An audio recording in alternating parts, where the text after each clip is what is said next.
Hi friends, mutton అయిపోయింది, chicken start. ఇక ఉల్లిగడ్డలు అయితే మగ్గినాయి. ఇక పసుపు వేయలేదు, అల్లం వేసినాం.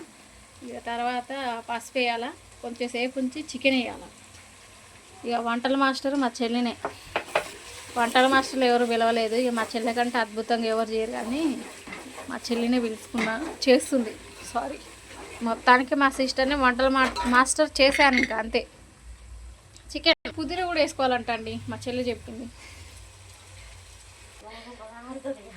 అట్లా వేయాలా, అట్లా వేస్తే మంచి స్మెల్ వస్తుంది మొత్తానికి. ఇంకా చికెన్ వేయాలి నెక్స్ట్. ఫ్రెండ్స్, ఇక బాస్మతి రైస్ అయితే ఇక కడుగుతున్నా, బాగా వేస్తారంట.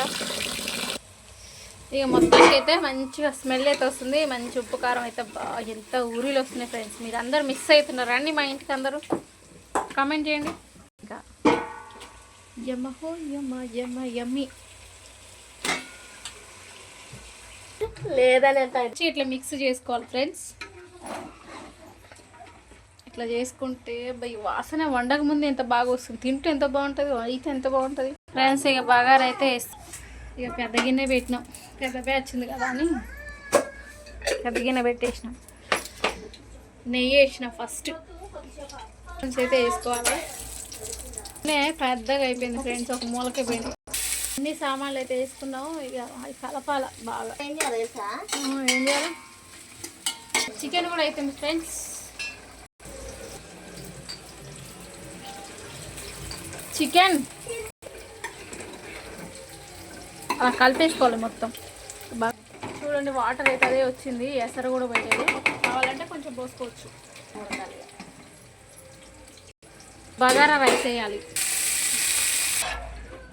వాటర్ వేస్తాను, బాయిల్ కావాలి వాటర్. ఇంకా మొత్తానికైతే ఇలా వంటలు జరుగుతున్నాయి ఫ్రెండ్స్. ఇక్కడ స్పెషల్ మామూలు లేదు, ఇంకా తగ్గేదే లేదు. వంటల మాస్టర్ ఏమైనా. బగారా అయితే అది వాటర్ అయితే వేసినాము, అది బాయిల్ అయినాక రైస్ వేయాలి. ఇక చికెన్ అయితే కంప్లీట్ అయిపోయింది ఫ్రెండ్స్. Chicken complete.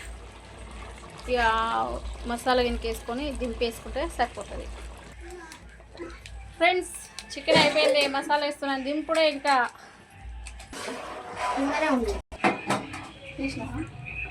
ఫ్రెండ్స్, నేనే కష్టపడి చికెన్ చేస్తున్నాను ఫ్రెండ్స్.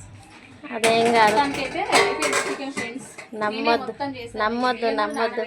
నమ్మొద్దు ఫ్రెండ్స్. రైస్కి అయితే వాటర్ వేసి పెట్టాను, అవుతుంది. ఇక బియ్యం వేయాలి, నానబెట్టిన నేనే కష్టపడి ఫ్రెండ్స్. నాకు ఆ మెసేజ్ పెట్టింది ఫ్రెండ్స్, చాలా నాకు అనుకుంటుంది. ఇక రైస్ వేయాలి, ఇంకా బగారా రైస్.